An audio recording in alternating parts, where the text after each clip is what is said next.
afternoon, welcome to GrainTV. My name's Cody Bills, this is Logan Burgess. Today is Friday, September 7th, with a weekly wrap-up. Let's get right into fire tips, see where the market closed here for the grains. Corn was mostly unchanged, trading at $7.98 to close the week. Beans traded down 14, trading at $17.33, and wheat actually made some gains to the upside, trading up 13.5. I know the currencies were very active, and the currencies seem to play a very important role in the sales that the U.S. Gets and wins. Logan, can you kind of walk us through why did we see such a big sell-off in the dollar? Yeah, Cody. Well, just as you're saying, we did see a big sell-off in the dollar today, really coming down, about getting ready to test that 80 level where we traded around back in March. Really pushing this thing lower was the non-farm payrolls report that we got out this morning. That really missed the mark here in terms of what the trade was expecting for jobs created. One note, we did have unemployment actually pull back from 8.3% unemployment down to 8.1%, but that was actually a result of around 368,000 people leaving the labor force. So that was unemployment pulled back, but not for the right reasons. Bottom line, people are expecting the Fed to come out, do some type of bond buying program, as we had Mario Draghi announce yesterday out of the ECB, clearly pushing the dollar index lower and certainly helping out the wheat market here, as you were saying. If we look at a December chart for the dollar right now, it's taken quite a fall here in recent weeks, traded down sharply here this morning, but kind of looks like it may be finding support around that 80 area. That should act as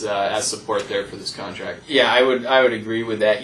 One thing that was kind of interesting, I mean, you mentioned that there's suspicion that maybe Ben Bernanke will do some sort of QE3. We've had those suspicions for quite a long time, and everyone continues to have suspicion. And it seems like it's kind of a stare down between Bernanke and the rest of the market. Everyone is expecting him to do stuff, but because they're expecting, the market doesn't sell off. And so I guess I kind of wonder, if something does happen, if he does do a QE3, will it have the intended effect if everyone knows he's going to do it? So I think that's one thing that we really want to pay attention to. If he has an announcement of any sort, and it may be that, it may be next week, it may be 6 months from now, who knows exactly when this announcement will be, may never happen. But if he has the announcement, we got to pay close attention to how the trade reacts to it, because it may not have the same intended effect or the same effect that it's had in the past. Right, certainly. We'll have to keep an eye on that here on GrainTV. One thing we were looking at today was a really interesting trade action out of the soybean complex on that November contract. Do you kind of want to take people through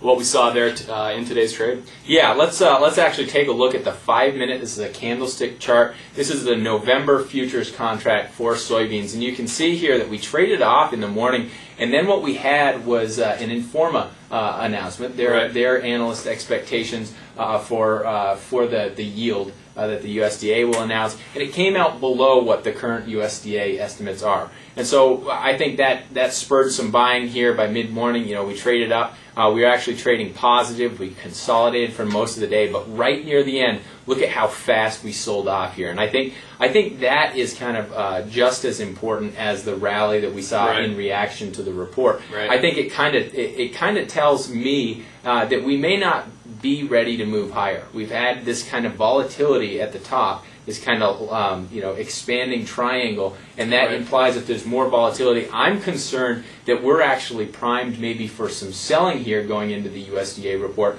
I know basis certainly is not supporting a sharp move higher here. I think the probability most likely lies at either sideways or a sell-off here going into WASDE. Yeah, well, we'll take a quick look at basis here right after we run through these Informa numbers real quick. Right now, Informa did come out with 119.8 bushels per acre for this corn crop, 35.4 bushels per acre for the soybean crop. How does that compare to what the USDA has this crop pegged at in their August report? August, they came out with 123.4 for corn, 36.1 bushels per acre there for beans, so certainly lower. And really, in terms of the corn crop here, a lot of private analysts have been coming out with a sub-120 yield out of this crop. It wouldn't be surprising to see a sub-120 yield from the USDA next Wednesday. That's not going to be a huge shock to the market. I feel it's partially been priced in here with the action that we've been seeing.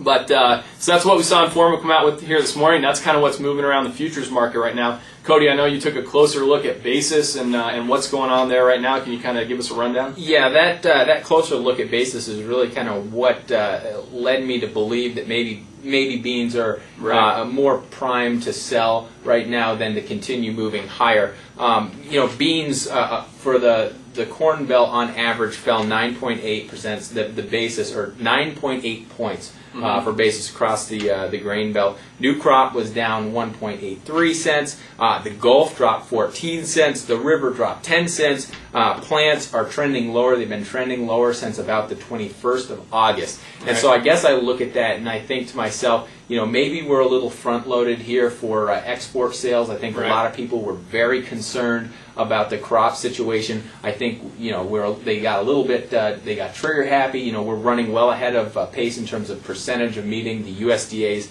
export expectations.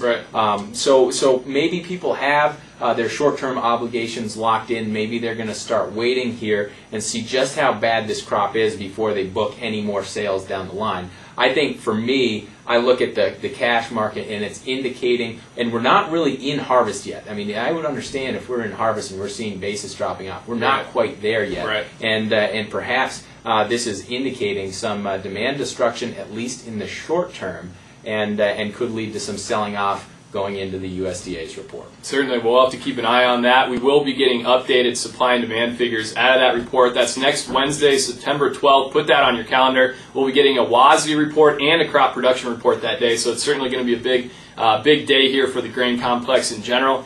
I think that kind of wraps up our show here for Friday afternoon. Thanks a lot for joining us on GrainTV. We'll see you back here Monday.